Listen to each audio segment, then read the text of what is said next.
بسم اللہ الرحمن الرحیم۔ ابھی آپ نے ایک عجیب و غریب منظر دیکھا ٹی وی کے اوپر کہ پہلے پریس کانفرنسز ہوتی تھیں اور لوگ جو گمشدہ ہوتے تھے یا حراست میں ہوتے تھے وہ یکدم سامنے آتے تھے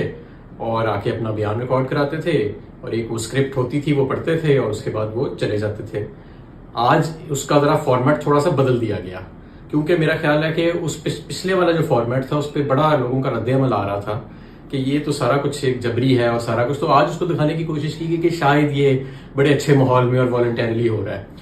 2-3 ہفتے سے عثمان ڈار غائب تھے، آج وہ یکدم نمودار ہوئے اور ایک ایسے اینکر کے پاس جن کی سوچ اور جن کی انکلینیشن ہے وہ آپ کو پتہ ہی ہے کہ عمران خان صاحب کے بارے میں کیا ہے، تو ان کے پاس وہ گئے اور انہوں نے وہاں پہ کچھ گفتگو کی۔ تو میں سب سے پہلے تو آپ کو یہ کہنا چاہتا ہوں کہ عثمان ڈار ہماری پارٹی کے رہنما تھے، رہنما ہیں اور رہیں گے۔ ان پہ جو تشدد ہوا ہوگا وہ کوئی بھی برداشت نہیں کر سکتا۔ کچھ ایسے تشدد کی قسمیں ہیں کہ وہ تو کوئی نہیں برداشت کر سکتا۔ ہمارے ہی پارٹی میں ایک رہنما ہے، ان کے بیٹے کو کرسی سے باندھ کے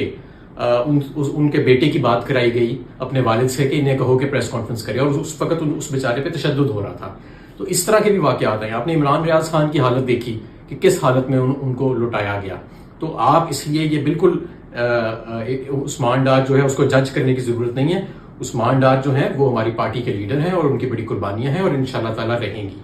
انہوں نے عثمان ڈار صاحب نے بڑی مختلف گفتگو کی، آپ نے وہ ساری دیکھی ہوگی۔ اس میں ایک انہوں نے یہ بھی گفتگو کی یا ان سے کروائی گئی کہ جی پارٹی جو ہے جی اس میں 2 حصے ہیں، ایک ذرا وہ لوگ ہیں جو ایکسٹریم پہ ہیں اور جیسے مراد سعید اعظم سواتی، حماد اظہر وغیرہ وغیرہ، انہوں نے 4-5 نام لیے اور دوسری طرف کچھ اور نام لیے۔ میں سب سے پہلے آپ کو یہ بتانا چاہتا ہوں کہ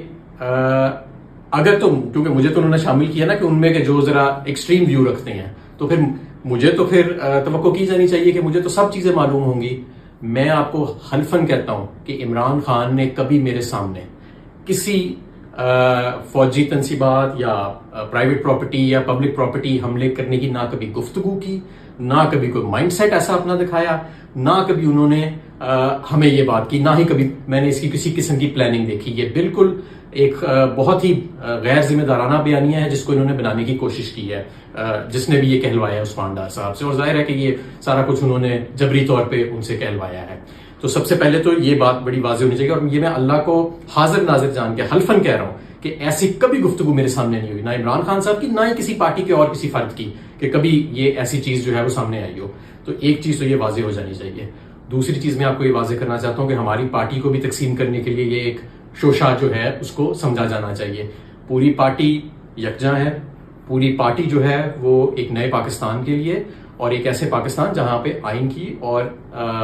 ملک کی حکمرانی ہوگی، جہاں پہ آئین کی اور قانون کی حکمرانی ہوگی، اس کے لیے ہم گوشیں ہیں، اور انشاءاللہ تعالی ہم بہت قریب ہیں اپنی منزل کے۔ صرف اگلا الیکشن ہی نہیں، اگلی کئی دہائیوں تک یہ جو لیڈرشپ کی ایک نئی کھیپ پیدا ہوئی ہے، ہماری خواتین جو جیلوں میں ہیں، ہمارے لوگ جو جبر کا سامنا کر رہے ہیں، گمشدہ جو لوگ ہیں، جو جبری طور پہ جن کو گمشدہ کیا گیا ہے، جو قید میں لوگ ہیں، یہ سب آپ کے مستقبل کی جو ہے وہ انشاءاللہ تعالی لیڈرشپ جو ہے وہ بنے گی۔ اور میں تیسری چیز یہ بھی بتانا چاہتا ہوں کہ یہ جو کہا گیا نا، یہ بھی ایک بڑا غیر ذمہ دارانہ اور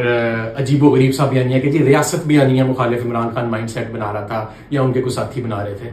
یہ ریاست بھی ہماری ہے، یہ ملک بھی ہمارا ہے، یہ فوج بھی ہماری ہے، اس کے ادارے بھی ہمارے ہیں سارے، اور ہم سب اس کے وفادار ہیں۔ ہماری وفاداری پہ اور ہماری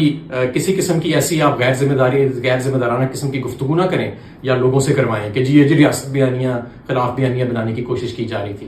انشاءاللہ تعالی پاکستان تحریک انصاف بھی سرخرو ہوئے گی، عمران خان بھی سرخرو ہوئیں گے۔ اور میں آخر میں دوبارہ آپ کو بتانا چاہتا ہوں، عثمان ڈار کے ساتھ ظلم ہوا ہے، عثمان ڈار کے ساتھ جبری تشدد ہوا ہے جو کوئی بھی برداشت نہیں کر سکتا۔ ہو سکتا ہے میں بھی نہ برداشت کر سکوں، جس کرب سے وہ گزرا ہوگا، کیا کیا اللہ بہتر جانتا ہے کہ اس بیچارے کے اوپر پچھلے 2-3 ہفتے میں قیامت گزری ہوگی، اور کیا کیا قیامت ان کے گھر والوں پہ گزری ہوگی۔ آپ نے ان کی والدہ کا بھی بیان دیکھ لیا، انہوں نے بھی واضح طور پہ کہا کہ یہ گن پوائنٹ کے اوپر جو سارا کچھ کرایا جا رہا ہے، اور وہ خود الیکشن لڑیں گی انشاءاللہ تعالی، وہ بھی الیکشن لڑیں گی، عثمان ڈار بھی الیکشن لڑے گا۔ پاکستان زندہ باد۔